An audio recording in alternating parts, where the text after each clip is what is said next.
이것은 단순한 또 하나의 하이브리드가 아닙니다. 37mpg의 강력한 터보 하이브리드입니다. 우수한 주행거리와 파워로 당신의 다음 이야기를 발견할 수 있게 해줍니다. 그곳이 어디든지.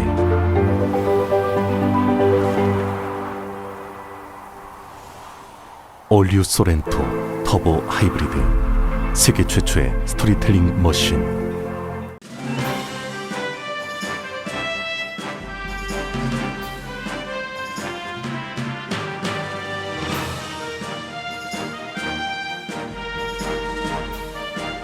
새로운 절반을 시작하는 7월, 라디오 소울이 함께합니다. 강혜신의 오늘의 미국.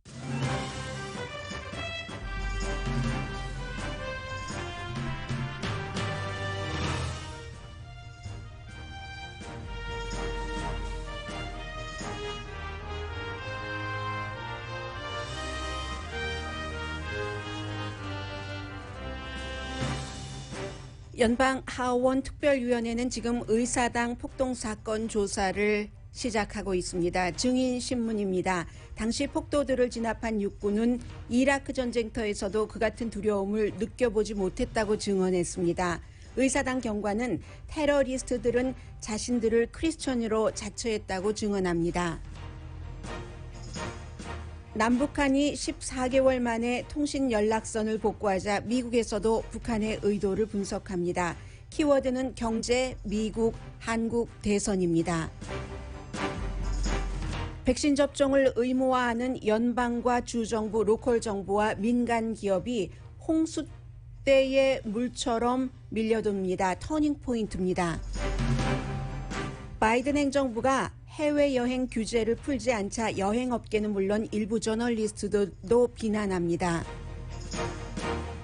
트럼프 전 대통령이 부시 가문에 떠오르는 정치인의 도전을 받고 있는 현 텍사스주 검찰총장을 재선에서 공식 지지했습니다. 도전받는 현 검찰총장은 11월 대선 이후 트럼프를 위해 실패했던 고소를 주도했던 인물입니다. 주택시장은 여전히 수요가 공급을 훨씬 앞지릅니다. 새 집은 완공되기 전에 바이어들이 몰립니다.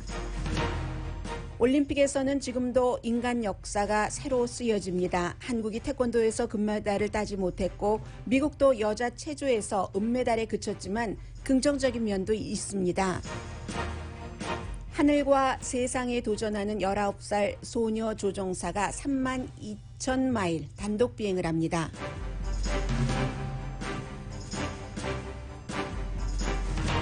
여러분 안녕하십니까? 오늘의 미국 강혜신입니다. 지금 의사당에서 일어나고 있는 일은 사실은 일반인들에게는 더군다나 미국에서 태어난 미국 사람이 아닌 이민자로서의 미국인들에게는 조금 멀리 느껴질 수 있지만 굉장히 중요한 사건이고요. 그 전에 먼저 그 남북한의 통신 연락선 복구 가동부터 좀 전해드리겠습니다. 군사 한라인을 포함해서 여러 개 라인이 오픈됐고 그러나 이제 청와대와 북한과의 한라인은 오픈되지 않았죠. 종전 기념 한 78주년 되네요. 53년도에 휴전이 됐기 때문에 외교적으로 이 북한의 핵 문제가 풀어지는 신호인가 이 이슈 그 결과에 대해서는 나중에 전해드리겠고요. 우선은 그 과정부터 여러분들께 좀 상기시켜드리면 지난해 4월부터 북한이 이제 여러 가지 그 남한 정부의 이유를 들어서 일방적으로 이 통신을 두절을 했고 그리고 14개월 동안 여러 번 김정은 위원장 문재인 대통령 사이에 편지가 오고 가서 지금 이제 그 통신 연락선이 복구됐다는 겁니다. 바이든 대통령과 문재인 대통령이 5월 달에 만났습니다. 그때도 미국이 뭐라고 얘기를 했냐면 확실하고 현실적인 접근으로 외교적으로 북한과 핵 협상을 하겠다는 얘기였고요. 그리고 이제 지난달에 북한에 관한 여러 가지 북한이 좀 풀어줬으면 하는 것을 연장했습니다. 북한의 핵 위협은 미국의 아주 그 안전에 위험이 된다는 그런 내용이었고 그러자 이제 북한은 미국이 북한에 대해서 어떠한 그 적대 정책을 풀지 않으면 우리는 핵 프로그램을 확장할 수 있어 이런 위협을 했죠. 그리고 나서 이번에 이제 통신 연락선이 복구되기까지 문재인 대통령은 복구되기 전에 삐라 뿌리는 것이요. 그런 것을 법적으로 금지해주고, 그리고 이제 바이든 대통령에게도 트럼프 전 대통령이 했었던 북한과의 싱가포르 회담 서명한 그대로 해달라라는 이제 문재인 대통령의 여러 가지 노력이 있은 뒤에 이번에 이런 일이 있었다는 겁니다. 그럼 연락을 북한이 일방적으로 두절했었던 통신 연락선이 복구된 것이 얼마나 큰 일인가.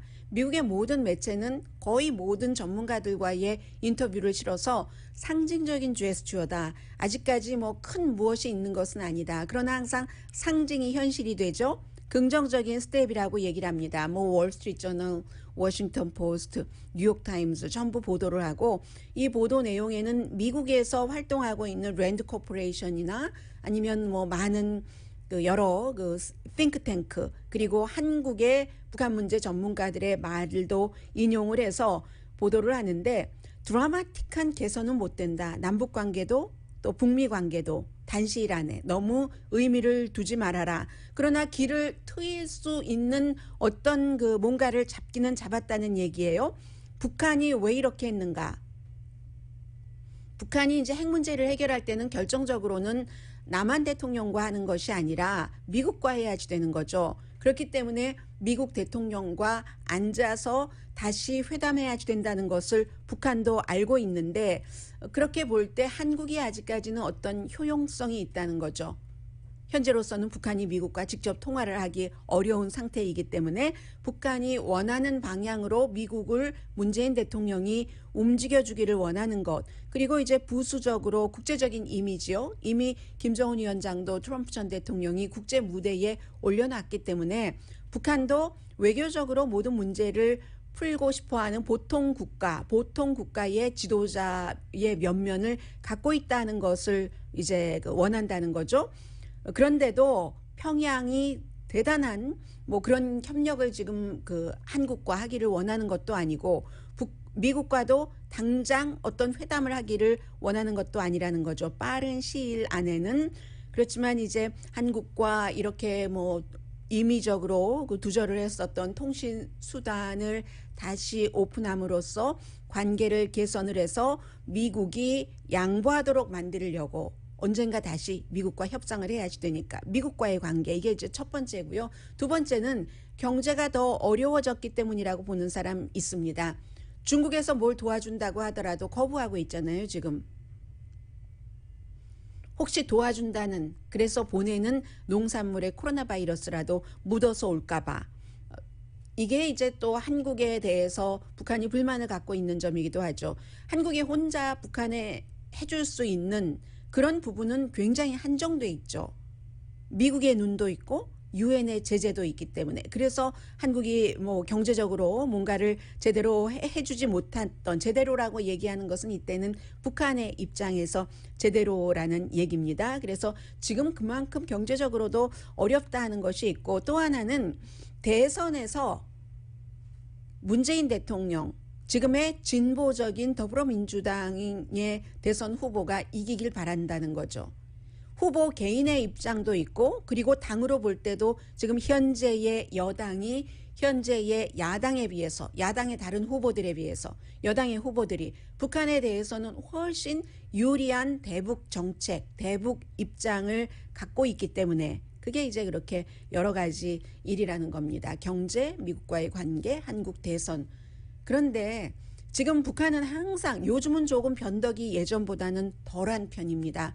예전에는 뭐 하루 이렇게 얘기하고 그 다음날 뒤집고 그 다음날 또 뒤집고 그 다음날 또 반쯤 뒤집고 했었던 것이 북한인데, 요즘은 김정은 위원장 들어와서 조금 그 시기가 오래 가고 있죠. 그런데 다음 달에 또 한미 군사훈련이 있기 때문에 이제 그때의 북한의 반응은 어떨 것인가 하는 것도 또 그 봐야지 되는 부분입니다.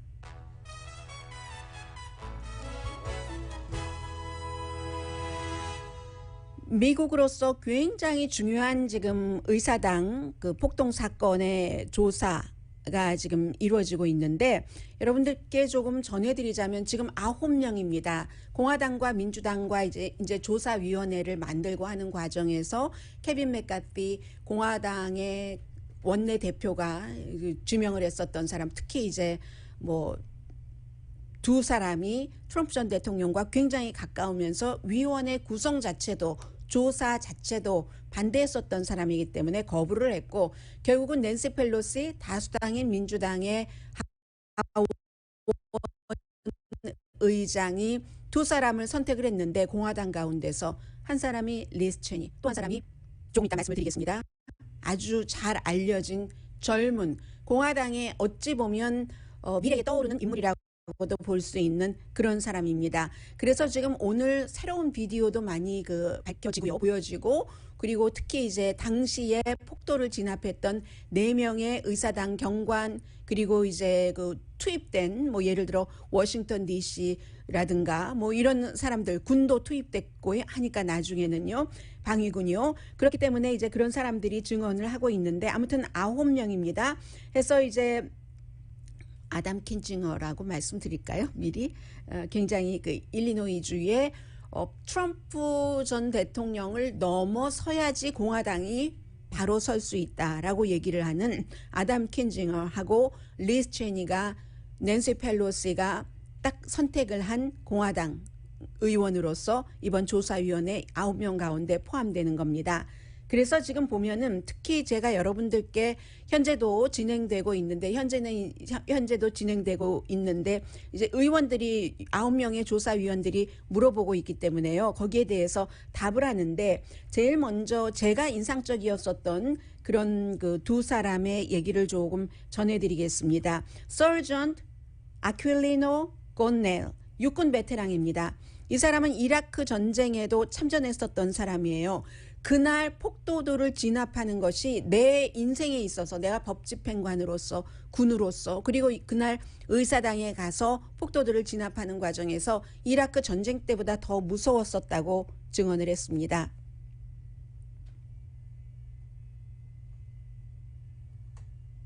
네, 이 부분이거든요.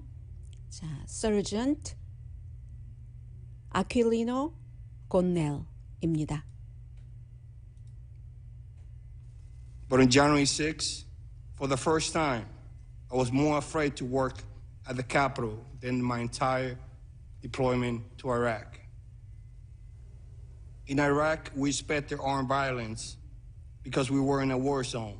네, 전쟁터에 있기 때문에 이라크에서는 어떤 일이 일어날지 예측 가능했지만 그날 의사당에 들어온 폭도들은 자신의 군 경력, 법 집행관으로서의 경력상 그 정도로 팽팽했었던 적이 없었다고 말합니다. I was falsely accused of betraying my oath, of choosing my paycheck. 너무나 민주적인 방식으로 폭도들을 진압하려고 했지만 폭도들로부터 나온 그런 말은 좀 전에 여러분들께서 들으신 것처럼 bad enough라고 얘기를 하잖아요. 폭도들이 나는 육군이다, 경찰이고 뭐 이렇게 본인을 얘기를 하면서 진압하려고 하는데도 돌아온 답은 이랬다는 겁니다. The writers call me traitor. 매국노라고 불렀다는 거예요. 반역자라고 본인을.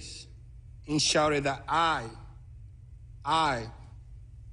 an army veteran and a police officer, 육군이고 경찰인 나를 처형시켜야 된다라고 그들은 얘기를 했다는 겁니다. 신체적으로 밀치고 차고 스프레이를 뿌려서 눈을 다치고 했었던 레이저 등등으로 그랬기 때문에 이라크 전쟁터에 있었던 그 모든 기간보다 그날 의사당 폭력 사건을 진압하는 것이 훨씬 두려웠고 힘들었었다고 얘기를 했고요.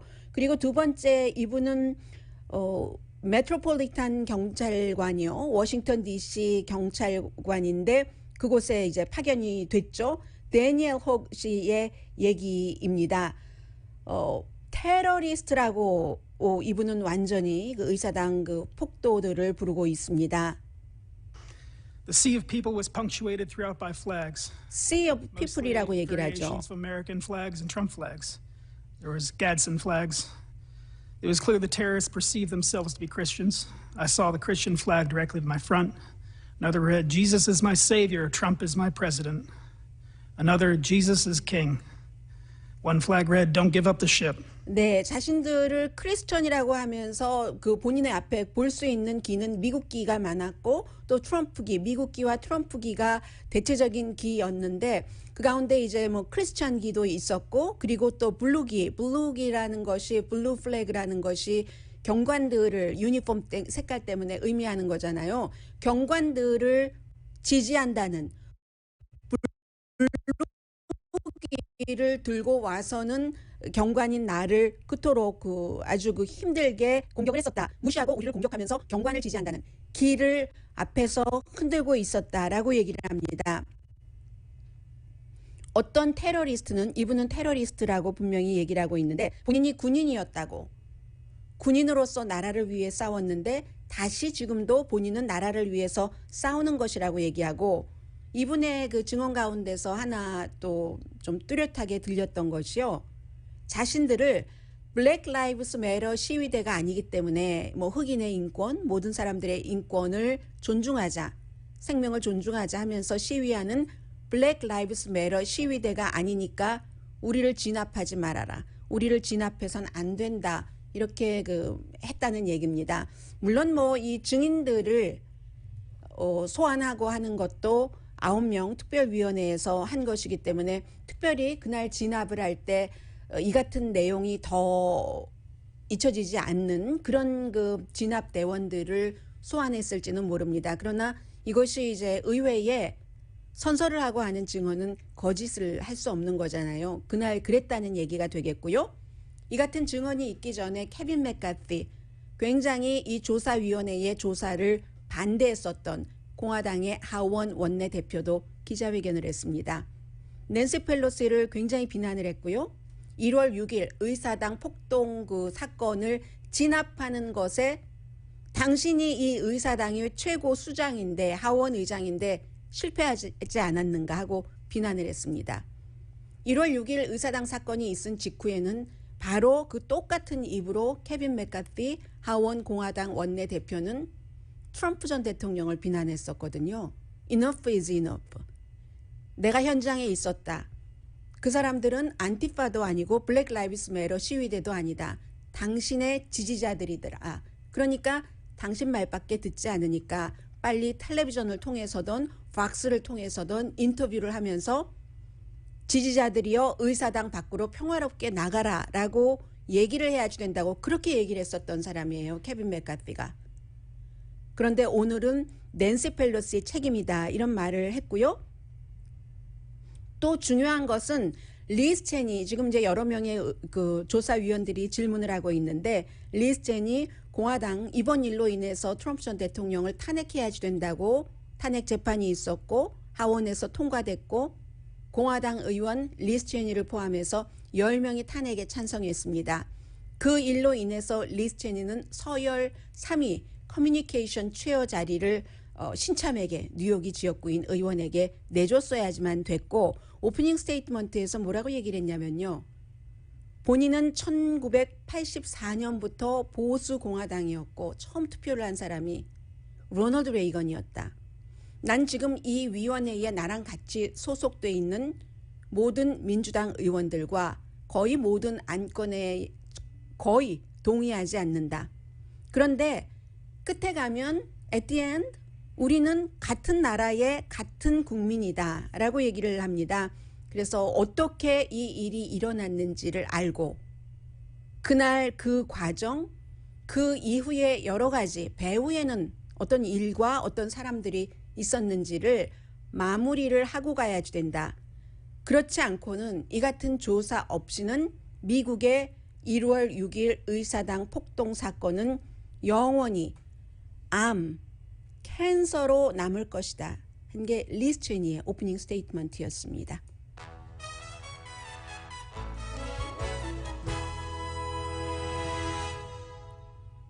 조사위원회가 트럼프 전 대통령을 소환할 수도 있겠죠. 그럴 권한이 있습니다. 그의 측근이라든가 여러 사람도. 그래서 이것은 이제 미국이 제가 오늘부터는 이 조사위원회의 청문회를 아마 케이블 텔레비전에서는 청문회가 진행되는 동안 내내 중계를 하겠죠.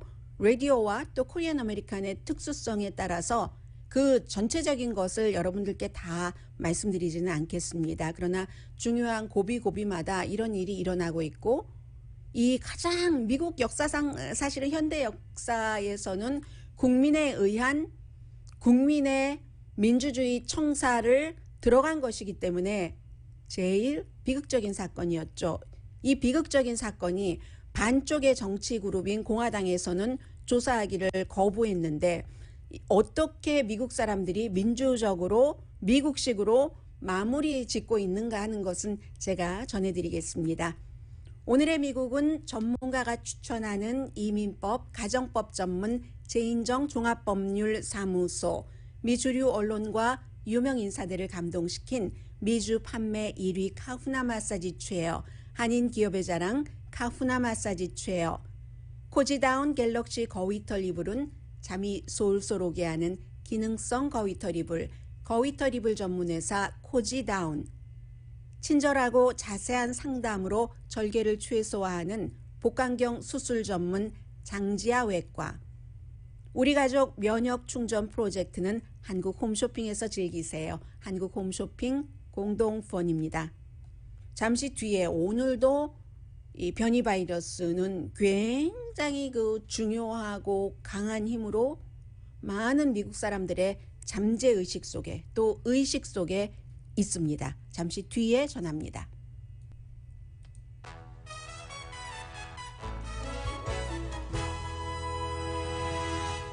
라디오 서울 방송 오늘의 미국 듣고 계십니다. 제가 지금 들어오고 있는 뉴스를 조금 점검하다가 1초 뜸을 들였습니다. 죄송합니다. 왜냐하면 캘리포니아주에서 백신 접종률이 굉장히 높은 카운티인데도 바이러스 확산이 다른 백신 접종이 낮은 지역보다도 높은 그런 곳이 있기 때문에 아직은 왜 그런지 이유는 모른다는 거예요. 다만 그 5 카운티가 나왔는데 로스앤젤레스, 샌디에고, 알라미다, 콘트라코스타, 샌프란시스코 이런 지역이거든요.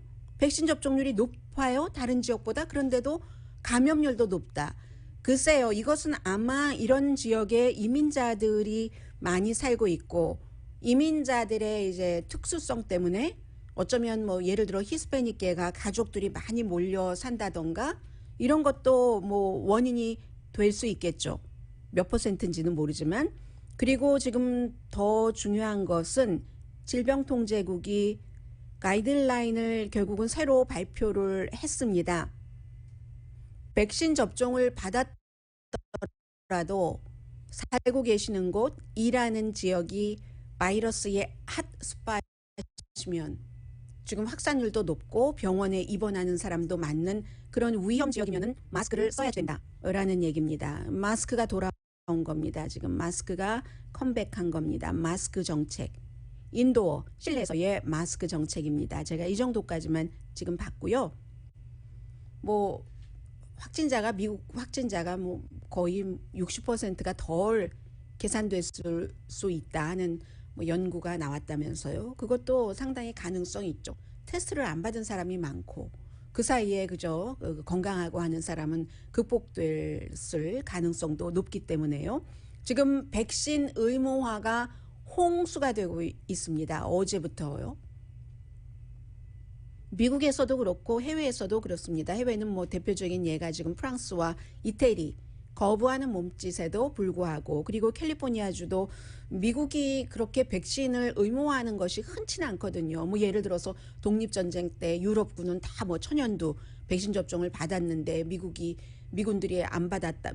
그때는 미군도 아니죠. 식민지에 뭐 영국에서 보면은 오합지졸들이 개다되고 이제 그 백신 접종까지 안 받아서 이럴 때 조지 워싱턴이 1777년도에 의회에 가서 우리도 백신 접종을 받아야 된다 얘기할 때 자유를 위해서 지금 우리가 이렇게 전쟁을 하고 있는데 그걸 강제화한다고 군인에게 이랬지만 그것을 뚫고 백신 접종을 받고 뭐 전쟁에서 제대로 전쟁 싸움을 할 수 있었고 그 뒤에는 뭐 세계적으로 유행인 뭐 여러 가지 뭐 홍역, 천연두 이런 것들을 어린 학생들에게 학교에서 백신 접종을 했지만 그렇게 흔한 것은 아니에요. 미국에서 이런 것인데도 지금 그 백신 코로나 바이러스 같은 경우는 너무나 빨리 퍼지고 알 수 없는 것이고 하기 때문에 백신 접종의 의무화가 시작이 되는 겁니다. 왜 한국에서 보훈처라고 얼마 전부터 바꾸던데요. 저는 그냥 늘 해오던 제향군인청으로 하겠습니다. 베테런스 그 어피스요. 여기서 연방 차원에서는 처음으로 이 백신 접종을 의무화했고,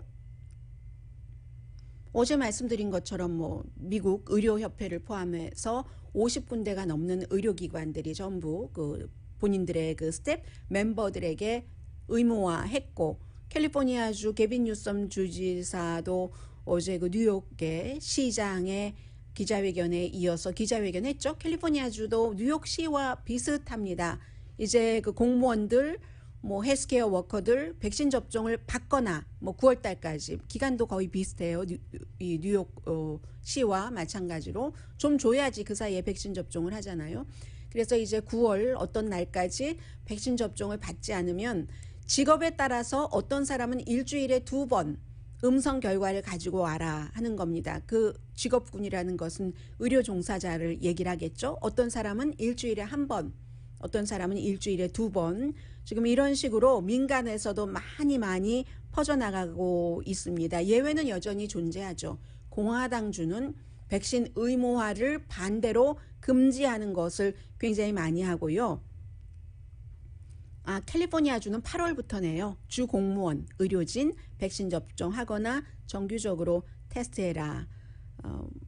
강제는 아니다라고 얘기하는데 이게 강제죠. 의무화하는 거죠. 그러면서 어제 게빈 뉴섬 주지사가 극우 정치인 하면서 그 조지아가 지역구인 초선 의원 마조리 테일러 그린 의원을 상당히 비난했습니다.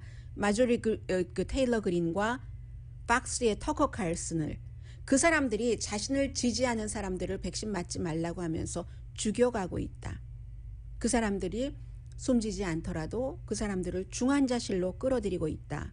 우파의 그 같은 백신에 대한 가짜 주장에 그 메아리에 지쳤다라고 얘기를 합니다. 백신뿐만이 아니라 팬데믹 자체, 또 그 마스크 쓰기 마찬가지고요. 이 마조리 테일러 그린은 마스크 쓰라고 한다고 홀로코스트의 비유를 하고 나중에 마지못해 사과하고 했었잖아요. 이러한 모든 것들을 게빈 뉴섬 주지사는 우파적인 시각에 뭐 방송하는 사람이나 정치인의 의도적인 메시지로 보고 있습니다. 그랬더니 마조리 테일러 그린은 캘리포니아 게빈 뉴섬 주지사에게 공산주의 독재를 하고 있다. 지금 캘리포니아 주민이 그 공산주의 독재에 지치고 있다.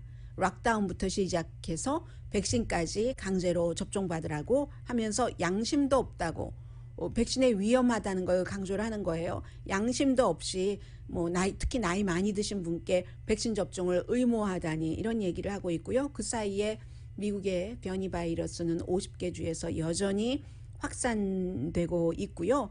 지금 캘리포니아주의 경우는 인구 10만 명당 11명 조금 넘게 감염됐거든요. 6월 달에는 인구 10만 명당 2명 감염 케이스 나왔습니다. 그러면은 5배, 거의 6배 되는 늘어나는 겁니다. 한 달 사이에 지금 이 정도로 많이 늘어나서 코로나 바이러스는 정부 차원에서 그리고 또 일반 개인 모두 굉장히 조심해야 될 문제고요. 그리고 이제 또 하나는 이 내용 전해드릴까요? 이 트럼프 전 대통령이 켄 팩스턴 텍사스주의 검찰총 재선에 나가는데 공식 지지했습니다.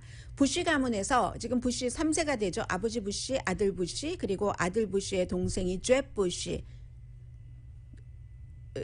트럼프 전 대통령과 함께 예비선거에서 아주 초반기에 나가 떨어졌죠. 트럼프 전 대통령의 아주 그 막말스러움, 이런 것 때문에, 그런 것을 또 그 당시에 지지자들이 지금도 그렇지만 굉장히 뭐 남성스럽고 파워풀하고 이렇다고 얘기를 했으니까. 그 잽 부시의 아들입니다.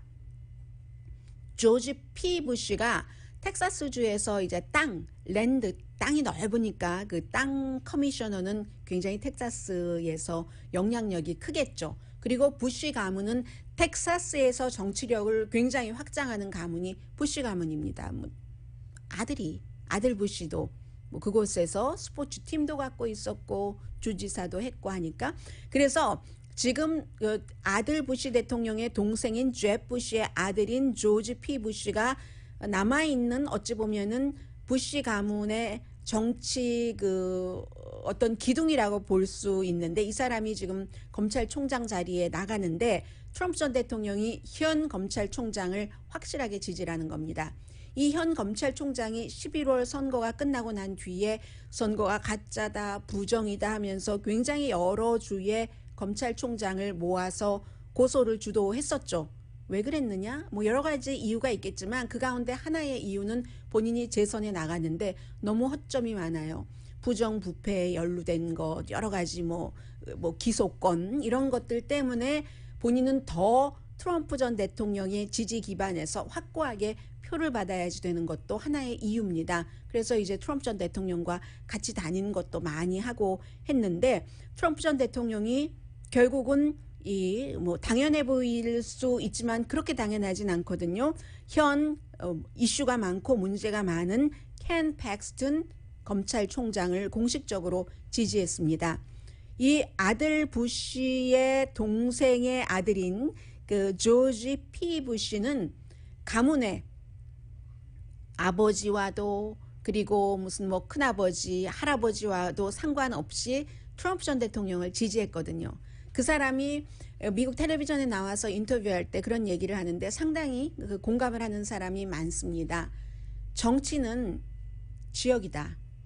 캘리포니아에서 아주 힘을 발휘하면서 정치를 하려면 물론 반대파에서 크게 힘을 발휘할 수 있지만 메인으로 뭔가를 잡고 하려면 아직까지는 민주당이잖아요.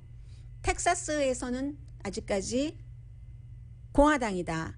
언제 뭐 민주당으로 바뀔지는 모르지만 그렇기 때문에 본인은 이제 트럼프 전 대통령을 강하게 지지해 왔었거든요. 이 사람은 어떻게 표현하냐면 정치라는 것은 스팟이다. SPOT. 그 스팟이 주 전체가 될 수도 있고 그리고 어떤 지역 로컬 정치에 나간다면 그래서 정치는 스팟이고 텍사스는 공화당의 스팟이다. 이런 얘기를 했는데 어쨌든 이 트럼프 전 대통령은 그를 버렸고 버린 건 아니죠. 원래 선택한 적도 없으니까 현재 이슈가 많은 그런 불미스러운 이슈가 많은 현 그 검찰총장을 지지를 했고요. 그가 처음에 검찰총장에 나갈 때는 트럼프 전 대통령이 뭐라고 얘기했냐면요. 이 사람은 한 주의 검찰총장이 되기에는 스캔들이 너무 많아. 그리고 정직성이 너무 없어. 이렇게 얘기했는데 이번에는 또 그 반대로 이 사람 뭐 정직해 이런 형태로 하면서 지지를 했다는 내용 전해드리고요. 잠시 뒤에 경제적인 분위기 조금 전해드립니다.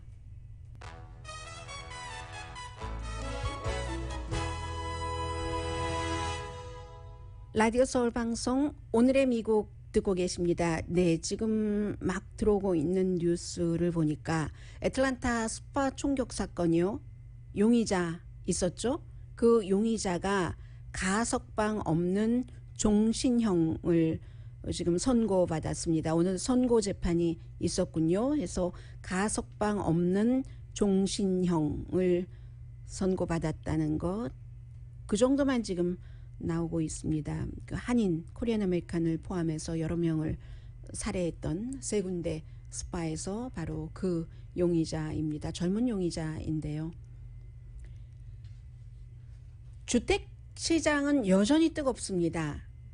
돈은 좀 많고 여러 가지 그 팬데믹 때 물론 돈이 팬데믹 때문에 없어진 분들도 많이 계시지만 전보다 조금 여유가 있어지신 분들도 계시죠.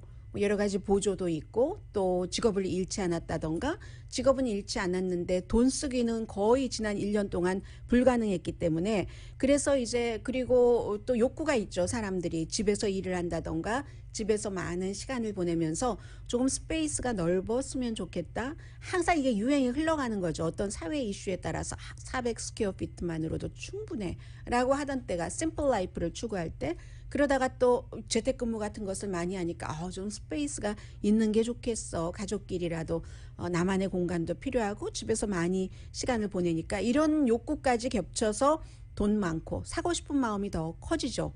주택에 대해서. 그리고 이자율이 계속 낮게 받쳐주고 있고 그 결과는 집값이 오릅니다. 그러면 돈이 어정쩡하게 있는 사람은 집 사기가 더 어렵고 아주 실망하기도 하고 좀 여유가 있는 사람은 적극적이 되죠. 바이어가. 그래서 건축되기 전에 사인이 붙여지기도 전에 먼저 계약을 하는 사람들이 굉장히 많답니다. 6월 달에 새집 판매의 76.6%가 지금 건축 중이거나 아직 착공도 하지 않았는데 76.6%가 팔린 거예요. 물론 그럴 수가 있어. 하지만 뭐 새집 같은 경우는 모델하우스만 보고 사는 경우가 많잖아요. 그런데 이 경우는 아직 착공도 안 했는데 모델하우스를 보더라도 좀 어느 정도 지어주면서 모델하우스가 있는 게 아니라 완전히 착공도 안 했는데 아니면 건축 중인 76.6%가 팔린다는 얘기인데 팬데믹 이전에도 뭐 76%까지는 안 갔지만 65% 정도 많을 때는 그 정도까지는 새 집은 그냥 모델하우스 그냥 덩그마니 있는 거 보고 사거든요. 그래도 지금 11.6%나 그런 비율이 늘어났다는 거잖아요. 그래서 인벤토리가 없으니까 아주 그 인내심이 없는 바이어 아니면 빨리 사고 싶은 그런 바이어들은 재고가 없으니까 최선의 방법은 남들이 보지도 않고 전혀 지어지지도 않아서 우물쭈물 아니면 심사숙고하고 있는 것이라도 잡아야지 하는 케이스가 오히려 늘어나고 있답니다. 물론 최근에는 조금 새집이 늘어나고 있기는 해요. 그런데도 너무 인벤토리가 없으니까. 그런데 이제 한 가지 여러분들께서 지어지지 않은 집을 먼저 사실 때는 그 집값에 어떤 그 리스크 코스트라고 할까요? 위험 부담 비용까지 포함되어 있다는 것을 항상 감안하고 사셔야지 됩니다. 왜냐하면 아직 지어지려면 이게 뭐 예를 들어 6개월 남았다, 1년 남았다 하면은 그 사이에 지난번처럼 팬데믹이 오고 또 중국에서 자재가 잘 오지 않고 하면 목재가 뭐 3배, 6배까지 뛰기도 하고 이런 리스크까지 다 계산을 하고 집값을 매기거든요. 그렇기 때문에 비싸게 살 가능성도 있다는 것도 생각을 하셔야지 되고 비용이 말하자면 그 리스크 코스트가 인플레이트 된다는 거죠. 인플레이션은 뭐 꼭 물가에서만 오는 건 아니잖아요. 그것도 감안을 하고 사셔야 된다는 건데 그런데 곧 그 인벤토리가 조금 더 늘어나던가 아니면 집을 사려는 그 욕구라든가 이런 것들이 부드럽게 이렇게 되는 때가 좀 머지 않은 것 같다 하는 게 전문가들의 예상으로 보입니다. 언제나 꼭 필요할 때 어느 정도의 자금이 있으면 사는 것 이게 사실은 집을 그 집에서 살기 위해서 사시는 분들에게는 최선이죠. 돈이 너무너무 많아서 투자용으로 하시는 분들은 어느 때나 다 적기일 수도 있고요. 오래 기다리면 어차피 올라가는 곡선이 있으니까는요. 그리고 코로나 바이러스와 연관된 그 경제로는 샌프란시스코 술집 협회가 그 한 멤버가 500군데의 술집의 주인이 가입해 있는 멤버. 샌프란시스코 크로니클은 아직 이 기사 쓰지 않았습니다. 다만 협회에서 트위터로 낸 것을 봤는데 7월 29일부터 오늘 며칠입니까? 27일이네요. 이번 주말부터입니까? 그러면 주말도 아니네요. 목요일부터 술집에 실내에서 술을 마시려면은 전부 이 백신 맞았다는 증명서를 보여주거나 아니면 72시간 이내에 네거티브라는 그 증명을 음성이라는 증명을 보여야지 된답니다. 비행기 탈 때랑 똑같네요. 그런 것이고 그리고 바이든 행정부가 국제여행 규제를 어제도 다시 풀지 않고 연장을 했습니다. 국제여행 규제라는 것은 트럼프 전 대통령이 코로나 바이러스가 이제 한창 시작되기 그 시점이죠. 3월 달이니까 그때 뭐 이제 했던 건데 이것을 풀지 않고 연장을 했거든요. 지금 영국이라든가 룩셈부르크라든가 많은 나라들 국가들이 많아요. 그래서 시민이 아니고 미국 시민이 아니고 미국 영주권자가 아니면 그 나라에서 오는 사람을 받지 않는 것 그런 것. 그런데 그 가운데 뭐 여러 나라들이 있지 않겠어요? 그 나라들 가운데서는 미국 사람들이 그 나라에 들어가지 못하게 막았던 것은 철회했는데 미국 사람들은 그 나라에 갈 수 있는데 그 나라 사람들은 미국에 올 수 없도록 이렇게 지금 한 거거든요. 그런데 델타 바이러스가 워낙에 심하니까 그렇다 하기는 하지만 지금 뭐 블룸버그 뉴스의 전문 기자라든가 아니면 통계 전문가인 뭐 네이트 실버 같은 사람은 좀 과학적이 아니다. 왜냐하면 예를 들면요. 여기에 어느 나라가 포함되어 있냐면 슬로베니아도 포함되어 있는데 슬로베니아 사람들이 지금 미국 여행 별로 안 하잖아요. 거의 안 하잖아요. 그에 비해서 말레이시아 사람들은 올 수 있도록 돼 있는데 그 나라 사람들은 또 감염자가 많거든요. 이런 여러 가지를 볼 때 과학적이지 않다 하고 그리고 여행업계라든가 항공협회에서는 여름 시즌인데 여름 시즌 우리 장사를 못하게 해? 하고 굉장히 지금 불만하고 있습니다. 그리고 일부 가족 가운데서도 조금 이렇게 연장된 친인척 이 정도의 사람들도 꼭 만나야지 되는데 만나지 못하는 경우도 있지 않겠어요. 잠시 뒤에 올림픽 뉴스 전합니다.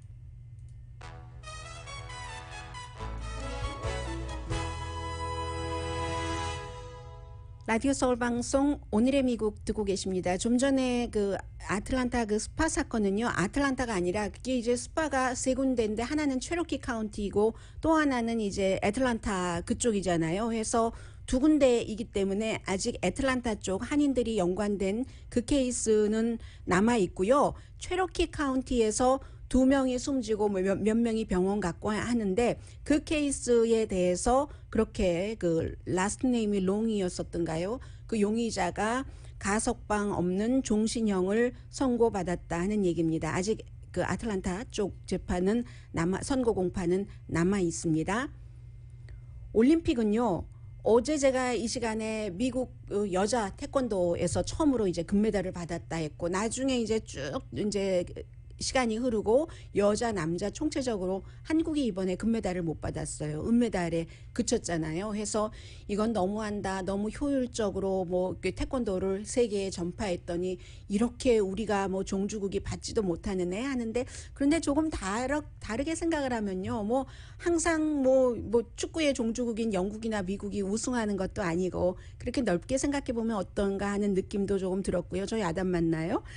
그리고 여자 그 체조에 큰 그 기대를 걸었었던 그 시몬 바일즈가 어떤 이유로든 잘 못하고 아주 굉장히 압박을 많이 받고 있었다고는 해요. 인스타그램에 그렇게 본인이 썼던데 그리고 이제 물러나면서 결국 미국도 체조에 금메달 3번 연속 못 받고 러시아에 넘겨줬거든요. 그 다음이 이제 영국이고 미국이 은메달이고 한데 여기서도 마찬가지로 3번 연속 뭐 금메달 못 받았다도 중요하지만 그렇게 하고 나서 시몬 빌레즈가 이제 본인이 이제 리드를 해서 그 금메달 선수들과 축하한다고 해야지 되는데 제일 먼저 얼마나 뼈 아프겠어요. 그런데도 그렇게 제일 먼저 축하를 했다는 것도 있고요.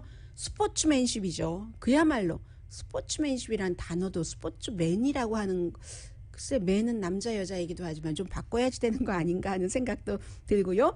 또 하나는 저는 좋았던 게 버뮤다가 그 첫 금메달을 받았는데 플로라 더피가 이제 그 골드 메달을 받았는데 그 이 뭐 메달 뭐 경기 뭐 이 자체도 뭐 중요하기도 하지만 그렇지만 이 버뮤다라는 나라가 인구가 뭐 7만 2천 명 정도밖에 되지 않고요.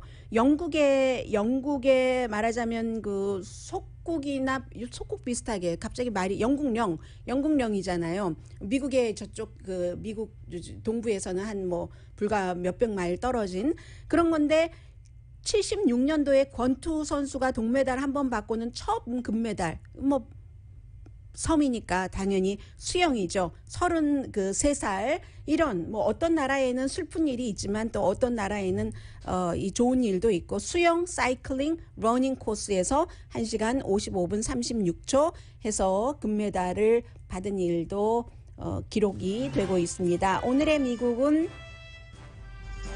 전문가가 추천하는 이민법, 가정법 전문 제인정 종합법률사무소, 미주류 언론과 유명 인사들을 감동시킨 미주 판매 1위 카후나 마사지 체어, 한인 기업의 자랑 카후나 마사지 체어, 코지다운 갤럭시 거위털 이불은 잠이 솔솔 오게 하는 기능성 거위털이불 전문회사 코지다운, 친절하고 자세한 상담으로 절개를 최소화하는 복강경 수술 전문 장지아 외과, 우리 가족 면역 충전 프로젝트는 한국 홈쇼핑에서 챙기세요. 한국 홈쇼핑 공동폰이었습니다. 10시에 좋은 아침, 좋은 하루 방송됩니다. 올림픽만 문제가 아니고요. 지금 이 순간에도 여러 가지 기록들이 이제 왔다 갔다 하고 있고, 이 19살의 벨기에 소녀, 저는 자라 해서 스페인인 줄 알았어요. 근데 자라 라스트 네임 잘 모르겠어요. 라스트 네임은 루서포드라는 19살 소녀가 32,000마일 단독 비행에 도전을 하거든요. 이게 여자고 소녀고 이런 일이 잘못되면은 겁나긴 하겠지만 흥분하겠다 하면서 2020년도에 조종사 자격증 땄는데 부모님은 조종사이시고요. 거리라는 것, 이 한계, 하늘에도 한계가 있다는 걸 보여주고 싶다고 하네요. 강희신이었습니다.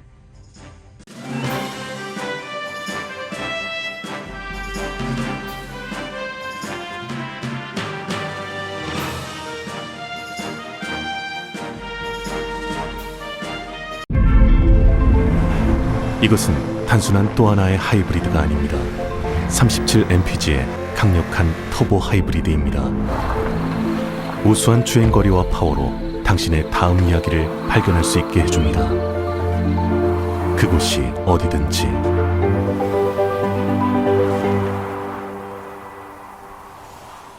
올류 소렌토 터보 하이브리드, 세계 최초의 스토리텔링 머신.